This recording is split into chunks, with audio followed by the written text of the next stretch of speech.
Senhor a Moisés: ainda mais uma praga trarei sobre Faraó e sobre o Egito. Então vos deixará ir daqui. Quando vos deixar, é certo que vos expulsará totalmente. A igreja.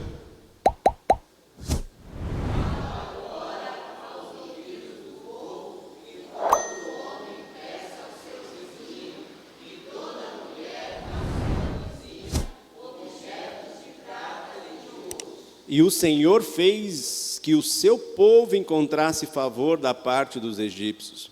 Também o homem Moisés era muito famoso na terra do Egito, aos olhos dos oficiais de Faraó e aos olhos do povo. A igreja.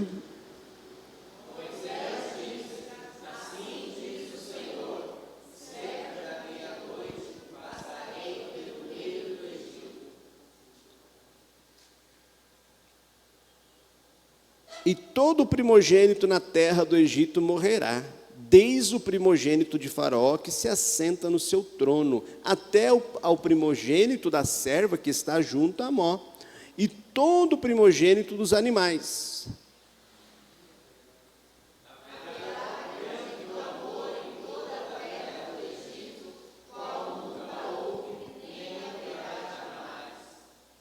Porém, contra nenhum dos filhos de Israel, desde os homens até os animais, nem ainda um cão rosnará, para que saibais que o Senhor fez distinção entre os egípcios e os israelitas. Então todos estes teus oficiais descerão a mim e se inclinarão perante mim, dizendo: sai tu e todo o povo que te segue.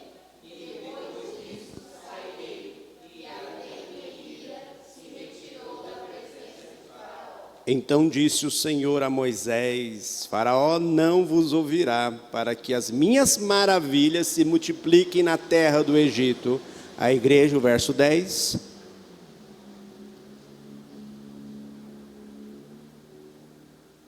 Verso 10.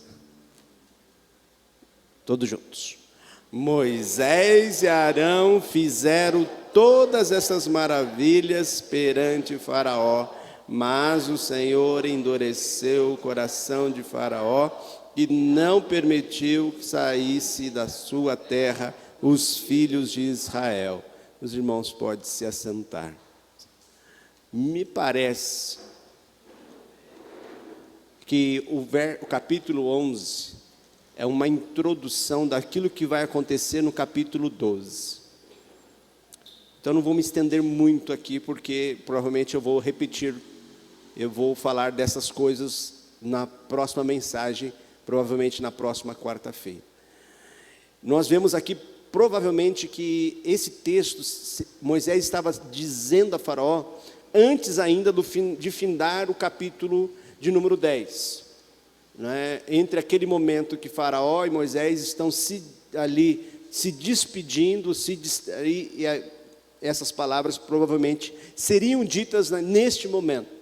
E ela seria o prenúncio, então, da 10ª praga, a praga que já estava prevista, que seria a 10ª maravilha, aonde Moisés e todo o povo hebreu seria, então, liberado e praticamente expulso do Egito por causa dos temores das pragas que haviam acontecido, os sinais. A história da Bíblia, de Gênesis a Apocalipse, revela Deus.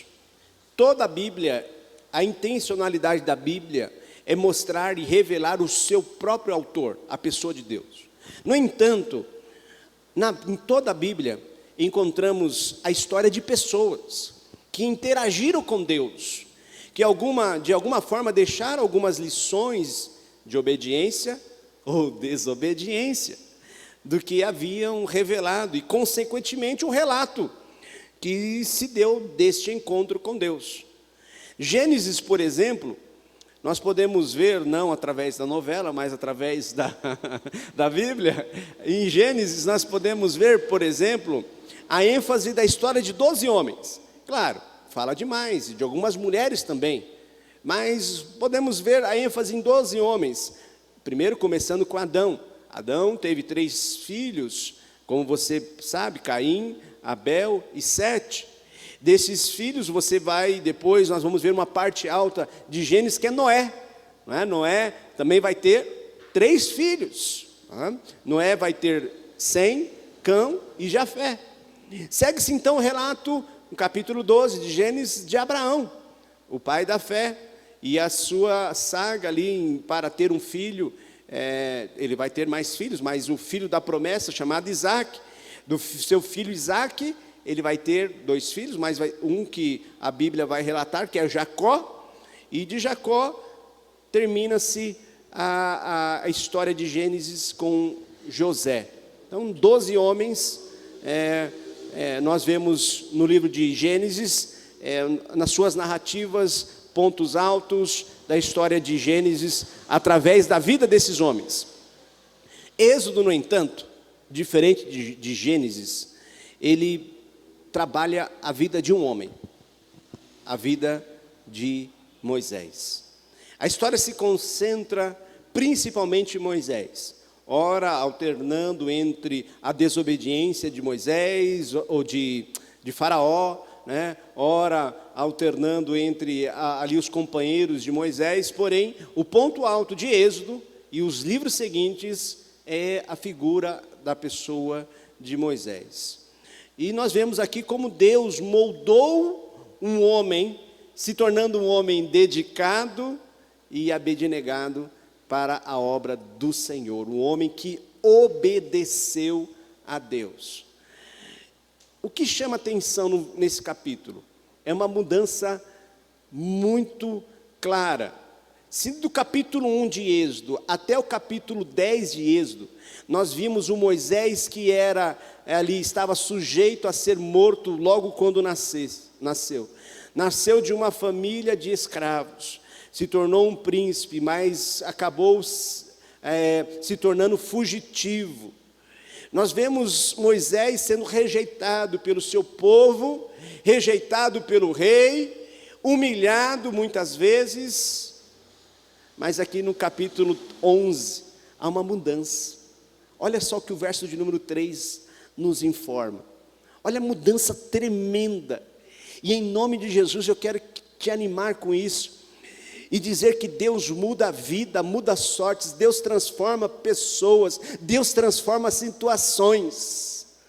Se do capítulo 1 ao capítulo 10 nós vemos o Moisés humilhado, rejeitado, o Moisés, no capítulo 11, verso 3 diz assim: e o Senhor fez que o seu povo encontrasse favor da parte dos egípcios. Também o homem Moisés, vamos juntos? O homem Moisés era muito famoso na terra do Egito, aos olhos dos oficiais de Faraó e aos olhos do povo. Moisés se transformara em um homem famoso. O Senhor fez que o seu povo encontrasse favor e Moisés se tornou famoso. Há uma grande mudança aqui. Lemos até então os maus dias de Moisés, o ex-pastor, que não tinha nem ovelha para pastorear, pastoreava a ovelha do seu sogro, usava um cajado emprestado. O ex-pastor desprezado pelo rei e detestado pela liderança dos hebreus. Lemos agora que os egípcios consideravam Moisés um grande homem. Desde a corte de Faraó até as ruas da cidade, as pessoas diziam: ali vai um grande homem, ali vai um homem grande. Eu lembrei do texto de Isaías, capítulo 61, verso de número 7. Olha que texto maravilhoso, que diz assim: em lugar da vossa vergonha, em lugar da vossa vergonha, tereis dupla honra, em lugar da afronta, exultareis na vossa herança. Por isso, na vossa terra possuireis o dobro e tereis perpétua alegria. Isaías 61, verso 7. Eu tenho esse texto sublinhado na minha Bíblia. É um texto que muitas vezes me recorre à mente. Vamos ler juntos? Em lugar da vossa vergonha, tereis, em lugar da afronta, por isso na vossa terra possuireis e tereis. Quanto tempo de alegria? Em que lugar, meu irmão? Em que lugar teremos esta perpétua alegria? No lugar da vossa vergonha, no lugar aonde você foi envergonhado, no lugar aonde você foi afrontado. Isso me ensina que é nesses lugares que Deus trabalha e molda a gente. E é nesses lugares aonde nós vemos a glória de Deus. Porque muitas vezes as pessoas quando fracassam na fé, as pessoas quando se rompem nos relacionamentos, quando fazem bobagens na vida, sabe o que elas costumam fazer? Pega a sua trouxa, pega o seu sapatinho e muda de lugar. Deixa eu dizer uma coisa para você, meu irmão. Se você não resolver os seus problemas, se você não esperar em Deus, se você não aprender a perseverar, você nunca vai crescer. E você mudando de lugar, muitas vezes não vai resolver. Porque o texto aqui nos ensina, e através da vida de Moisés, Deus nos ensina, que é neste lugar de vergonha, neste lugar que você está sendo afrontado, é neste lugar que Deus vai te honrar. Posso ouvir um amém? Então, meu irmão, seja perseverante, espere o tempo do Senhor, porque o Senhor é especialista em transformar situações, transformar tragédias em lugares que você estava sendo envergonhado, estava sendo afrontado por causa da sua fé, por causa do seu compromisso, por causa da sua fidelidade. Um dia o Senhor há de te honrar, mesmo no lugar que você fez bobagem. Moisés tinha feito bobagem ali, sim ou não? Sim ou não?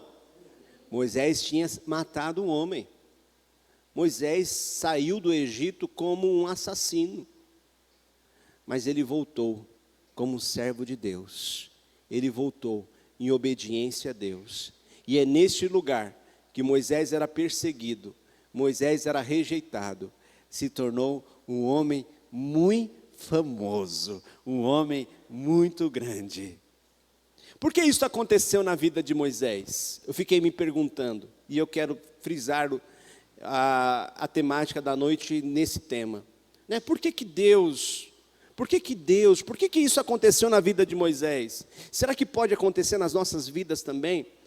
Alguns vão dizer que a influência de Moisés provavelmente se devia à realização de todos esses sinais. Bem provável. A manifestação de Deus na vida de Moisés. Através da vida daquele homem, Deus usou aquele homem para fazer as suas maravilhas, os seus milagres.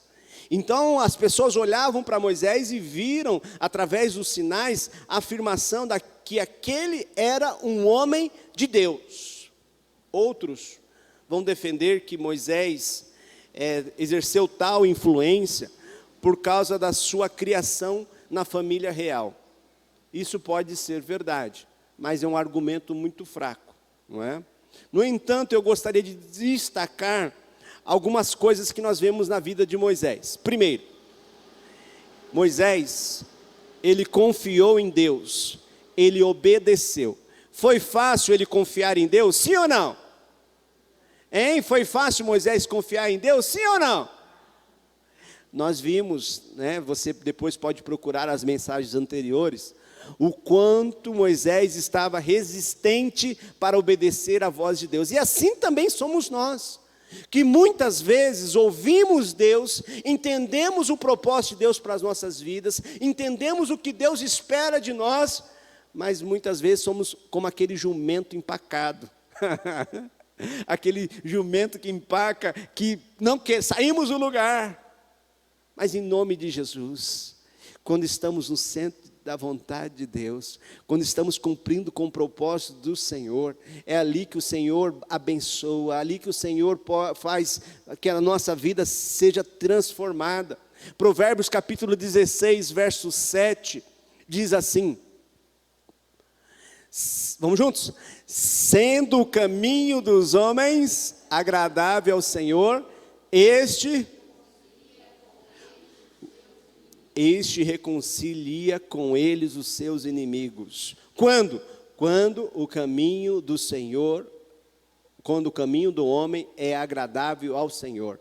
Quando você é afrontado, quando você é envergonhado, quando as pessoas te afrontam, quando as pessoas querem criar situações contra a sua vida. Se você estiver de bem com Deus, preste atenção, se você estiver de bem com Deus, meus irmãos, não vai ficar dessa maneira. O Senhor vai tratar de trazer a reconciliação, o Senhor vai tratar de mudar esta situação. Quando os caminhos do homem são agradáveis a Deus, então, se acontece algumas situações, ter oposições é importante. Ter pessoas que criticam, que lhe falam, muitas vezes é saudável. Por quê? Porque lhe ajudam a ver se realmente você está no centro da vontade de Deus. Eu costumo dizer aqui na igreja, que ninguém precisa pensar igual o pastor, ninguém precisa concordar com as coisas que o pastor decide na liderança. Você pode pensar diferente, e isso nos ajuda a refletir. No entanto, nos ajuda a pensarmos se estamos realmente no centro da vontade de Deus. Se estamos no centro da vontade de Deus, nós vamos prosseguir neste caminho. Se não estamos, precisamos fazer ajustes, precisamos corrigir. Porém, quando estamos sendo agradáveis a Deus, quando estamos em obediência a Deus, Deus reconcilia até os nossos inimigos. Então, primeiro ponto, Moisés teve essa grande transformação na sua vida, porque ele confiou em Deus. E quando eu digo confiar em Deus, ele obedeceu a Deus. Obedeceu a Deus.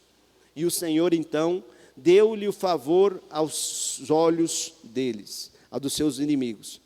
Tenho escutado alguns pregadores dizerem assim, que o seu relacionamento com o próximo molda o seu relacionamento com Deus. Que o seu relacionamento com o próximo molda o seu relacionamento com Deus. Como você age com o próximo, ali então vai moldar o seu relacionamento com Deus. Eu já penso ao contrário. Eu sou de uma teologia que vem do alto, na qual que o meu relacionamento, por causa do meu relacionamento com Deus, vai moldar o meu relacionamento com o próximo. Não ao contrário, não é? Então, toda vez que eu me aproximo do outro, e ali eu estou revelando o meu relacionamento que eu tenho com Deus. E não o contrário, não meu relacionamento com as pessoas é que então que vai moldar o meu relacionamento com Deus. Por que eu penso isso? Conforme diz Gálatas 5, verso 22 e 23, muito dos meus relacionamentos com os outros, a paz com as outras pessoas, vai ser ditada, vai ser direcionada pelo moldar do Espírito Santo na minha vida. Gálatas capítulo 5, verso 22 diz, mas o fruto do Espírito é o quê? Vamos juntos? Amor, alegria, paz, longanimidade, benignidade, bondade, fidelidade. Alguns vão dizer que esses primeiros frutos desse verso 22 é num sentido interno, é como nós agimos, né, e termos ali diante conosco mesmo. Mas o verso 23 diz assim, vamos juntos? Mansidão, domínio próprio, contra estas coisas não há lei. Esses outros do fruto do Espírito, né, na verdade, começando desde a longanimidade, né, até o domínio próprio, esses sim é o relacionamento que eu tenho com o meu próximo. Como eu sou bondoso, como eu sou longânimo, como eu sou manso, como eu tenho domínio próprio quando o meu cônjuge, né, fala aquela palavrinha, né, que me tira do sério, ou quando minha mãe ou meu pai fala aquelas palavras que muitas vezes me tira do sério. Então, o que acontece? O domínio próprio, o Espírito Santo agindo em mim, vai moldar o meu relacionamento com o meu cônjuge, com meus pais, com os meus filhos, com o meu vizinho, com a minha igreja. É o agir de Deus em nós. No entanto, o meu relacionamento com o próximo revela o meu relacionamento com Deus. 1 João 4:20 diz assim: se alguém disser, ama a Deus e odiar ao seu irmão, é mentiroso, pois aquele que não ama seu irmão a quem vê, não pode amar a Deus a quem não vê. É fácil amar a todas as pessoas? Sim ou não? Claro que não. Claro que não. Nós temos facilidade de ter pessoas no nosso círculo de relacionamento que nos agrada, né? É mais fácil amar aqueles e andar com aqueles que são do nosso convívio e que de alguma forma nós temos algum vínculo, algum relacionamento. Porém, a Bíblia nos ensina que nós devemos amar a todos os irmãos. E é irmãos mais difíceis de ser amados. E como nós podemos amar a todos? Tendo um relacionamento com Deus. Então, o meu relacionamento com Deus me ajuda a amar até aqueles mais difíceis de ser amados. Quem está entendendo, diga amém. Muito bem. Então, segundo ponto, Moisés, eu creio que houve essa mudança na vida de Moisés, de um homem rejeitado, de um homem que era fugitivo, para um homem muito famoso no Egito, porque Moisés, conforme Números capítulo 12, verso de número 3, descreve Moisés como um homem humilde. Diz assim, Números capítulo 12, verso 3. Vamos juntos? Era o varão Moisés muito manso, mais do que todos os homens que havia sobre a terra. Se Moisés conseguiu se tornar um homem famoso, sem sombra de dúvida, um homem que se relacionou com as outras pessoas, foi exatamente porque Moisés era um homem humilde, um homem manso. A palavra hebraica aí é a mesma para nós traduzirmos para humilde. Tanto é adequado também utilizarmos, além de manso, humilde. A NVI vai traduzir ela como, não anotei aqui, mas deve ser perseverança. Se alguém tem NVI, confirma aí, Números 12, 3. Eu acho que ele usou como perseverança, um homem perseverante. Porém, eu acredito que a tradução adequada é manso ou humilde. Eu acho que é mais adequada entre as traduções. A humildade, ou a mansidão, ela é fruto do Espírito, resultado de seu ministério em nosso coração. É o Espírito Santo que nos ajuda a ser pessoas mansas, ajuda-nos a viver uma vida humilde. Mas esse ministério não ocorre sem que haja um esforço deliberado, consciente de nossa parte. Sim, o Espírito, ele vai atuar, porém, o Espírito não nos faz humildes. Ele nos capacita. O Espírito capacita-nos a humilhar-nos em situações difíceis. Em situações difíceis é onde nós, com a ajuda do Espírito Santo, se tornamos pessoas humildes. Não é que o Espírito nos faz humildes, mas o Espírito nos capacita a sermos humildes em todas as circunstâncias. E ser humilde, Jerry Bridges, em seu livro sobre a piedade, ele diz o seguinte, ele fala que a humildade, diz que se nós quisermos gozar das bênçãos prometidas dos humildes, E nós já vamos ver que alguns versículos que estão cercados de bênção aos humildes. A humildade, ela deve ser desenvolvida por 3 coisas. Primeiro, o indivíduo que quer ser humilde, que é humilde, ele se sujeita uns aos outros.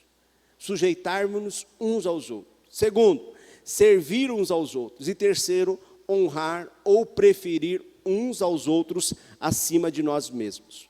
Uma pessoa humilde, uma pessoa mansa, eu acredito que esta é uma das chaves no qual Moisés conseguiu ali se desenvolver como um líder dentro da sua nação, dentro da sua comunidade, e reconhecido pelos de dentro e pelos de fora, por causa da sua humildade. Então, a humildade tem a ver com sujeição. Sujeitai-vos uns aos outros. Efésios 5, verso 21, nos dá esse direcionamento. Paulo escrevendo, então, ele diz assim, vamos juntos? Sujeitando-vos uns aos outros no temor de Cristo. Então, Paulo, antes de falar do casamento, do relacionamento marido e mulher, ele fala dessa questão da sujeição, que nós devemos nos sujeitarmos uns aos outros. 1 Pedro 5:5, Pedro escreve assim, rogo igualmente aos jovens, sede submisso aos que são mais velhos, outros sim, no trato de uns com os outros, cingindo-vos, cadê? Vamos juntos? Cingindo-vos todos de humildade, porque Deus resiste aos soberbos, contudo aos humildes concede a sua graça. É bênção. A humildade conduz, abre as portas, a humildade. Mas o que significa sujeitar-nos uns aos outros? Será ceder sempre às exigências e opiniões alheias? Será que é sempre reconhecer que o outro está certo e nós errado? Será que ser sujeito ao outro é dizer sim para tudo aquilo que o outro diz? De maneira nenhuma. Ser sujeito um ao outro significa submetermos à instrução, bem como à correção de outros crentes, sermos dóceis ou humildes bastantes para admitirmos o erro quando o outro crente nos corrige ou nos instrui. Por isso que nós vemos que é possível, sim, recebermos a bênção de Deus neste lugar que você está sendo humilhado, neste lugar que você está sendo afrontado. Se você está sendo por causa de um erro, seja humilde, se sujeite à correção, receba a correção, receba a direção, se sujeite ao ensino, esteja pronto a aprender, esteja pronto a crescer. Se você fugir nesse momento, você vai continuar repetindo os mesmos erros, cometendo as mesmas bobagens. Por isso que quando algum irmão lhe ir e lançar na sua fronte um erro, alguma coisa que você precisa consertar, seja humilde, porque esse irmão está preocupado com a sua vida espiritual, para o seu crescimento, para que neste lugar você não venha ter mais vergonha, mas para você receber a honra, para você ser honrado neste lugar onde você está sendo afrontado. Segundo, servir uns aos outros. E nesta área, Jesus é o nosso maior exemplo. Mateus capítulo 20, verso 26 e 28, diz assim, Jesus dizendo, não é assim entre vós, pelo contrário, quem quiser tornar-se grande entre vós, será os que sirva. E quem quiser ser o primeiro entre vós, será vosso servo. Tal como o Filho do Homem, que não veio para ser servido, mas para servir e dar a sua vida em resgate por muitos. Se tem algo que nós vemos na vida de Moisés, é exatamente essa mudança que Deus faz na vida dele. Quando Moisés é chamado por Deus, Moisés então deixa a sua família, deixa a sua esposa, no meio do caminho ela volta com seu filho. Ele deixa ali o seu trabalho de 40 anos trabalhando como pastor, deixa a sua casa, a sua parentela, que ele tinha construído naqueles 40 anos no deserto, e vai ali para servir a sua nação, servir o seu povo. Irmãos, uma vida de humildade é uma vida de pessoas que servem a outras pessoas. Ouvi certo pregador dizer que na sua igreja havia um diácono que era médico. E a alegria desse médico, desse diácono, era chegar mais cedo na igreja para limpar os bancos para o horário do culto. A maior alegria daquele diácono era poder servir na sua igreja, servir a sua comunidade. Queridos irmãos, é uma bênção podermos servir, na casa do Senhor. Jesus nos ensina que quem quer a maior grandeza no reino de Deus, não consiste em posições, não consiste em cargos, mas consiste em serviço. E terceiro, a humildade, ela se revela através de honrar ou preferir uns aos outros acima de nós mesmos. Romanos capítulo 12, verso 10, Paulo diz assim: amai-vos cordialmente uns aos outros com amor fraternal, preferindo-vos em honra uns aos outros. Queridos, vivemos um tempo na qual todos querem seus direitos. Vivemos um tempo que todo mundo se acha no direito de ser o primeiro, que todo mundo se acha no direito, de receber as coisas. Mas a Bíblia, a vida cristã, nós devemos aprender que a humildade, sermos humildes, nos leva a considerar as outras pessoas em primeiro lugar, a servir as outras pessoas. Filipenses capítulo 2, verso 3, Paulo escreve: nada façais por partidarismo ou vanglória, mas por humildade, considerando cada um os outros superiores a si mesmo. Irmãos, se algum dia você chegar na igreja achando que você é melhor do que outra pessoa, porque você prega, porque você canta, porque você limpa, porque você guarda, porque você dizima, porque você ora, quero dizer porque nesse momento você deixou de ser grande e se tornou pequeno, acabou perdendo toda a razão na qual você está servindo. Em nome de Jesus, quando nós servirmos, não devemos se vangloriar por causa do serviço, mas fazer lembrando que isso consiste naquilo que o Senhor nos chamou. Romanos 13, verso 7 diz assim: pagai a todos os que é devido, a quem tributo, tributo, a quem imposto, imposto, a quem respeito, respeito. Vamos terminar juntos? A quem honra, honra. Meus irmãos, conheço pessoas que nunca disseram obrigado, agradeceram pelas pessoas que lhes servem. Como eu disse na pregação de domingo, ninguém chega ao pódio sozinho, ninguém chegou ao pódio sozinho.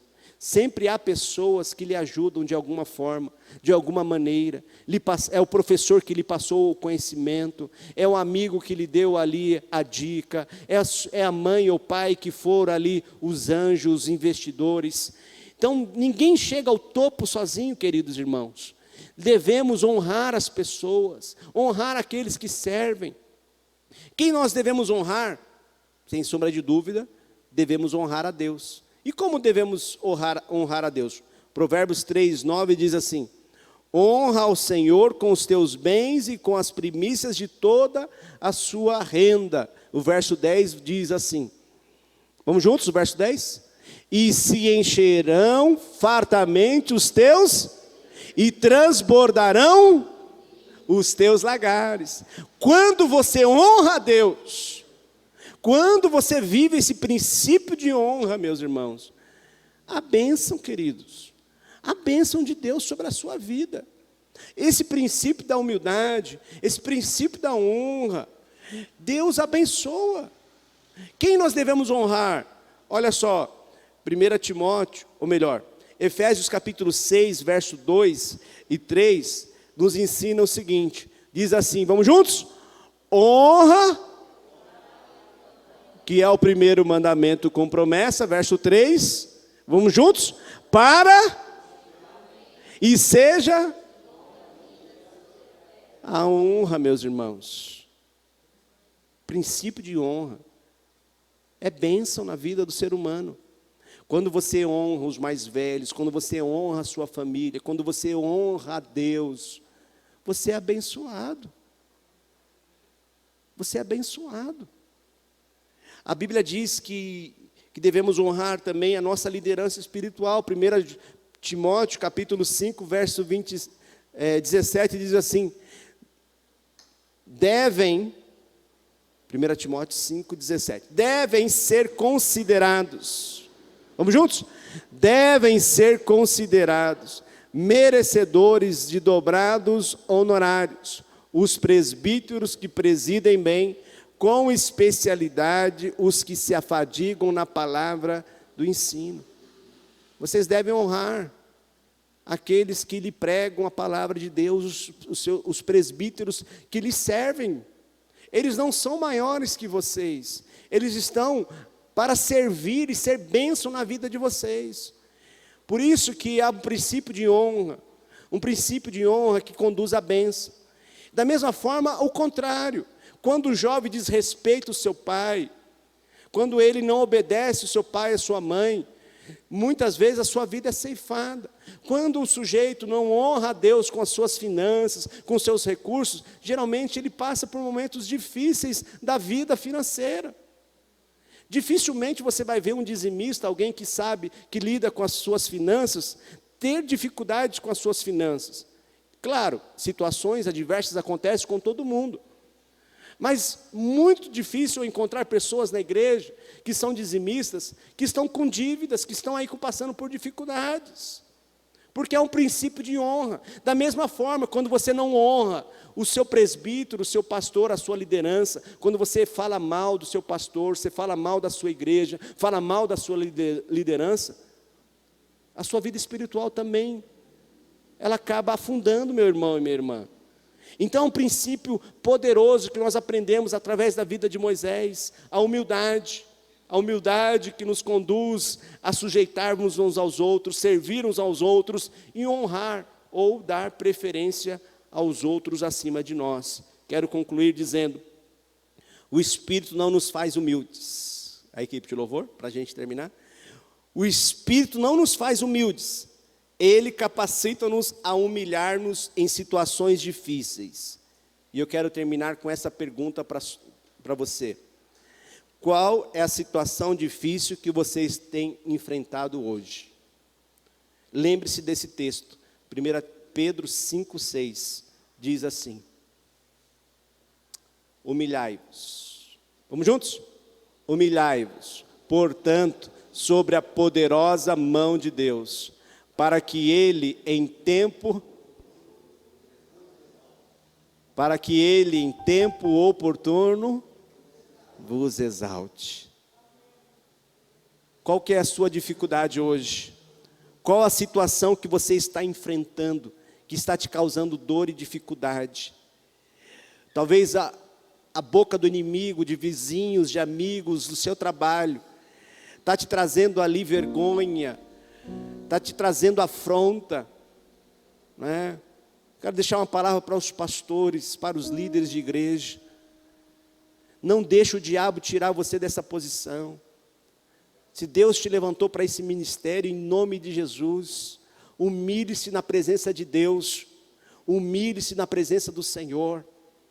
A mão poderosa de Deus, nesse mesmo lugar que você está sendo envergonhado, nesse mesmo lugar que as pessoas estão dizendo mal contra a sua vida, humilhe-se na presença de Deus, acerte aquilo que precisa se acertar, corrija aquilo que precisa ser corrigido, e obedeça a Deus, obedeça a palavra do Senhor, porque no tempo oportuno, o Senhor há de te exaltar, no tempo oportuno, o Senhor há de te recompensar, por tudo aquilo que vocês têm enfrentado.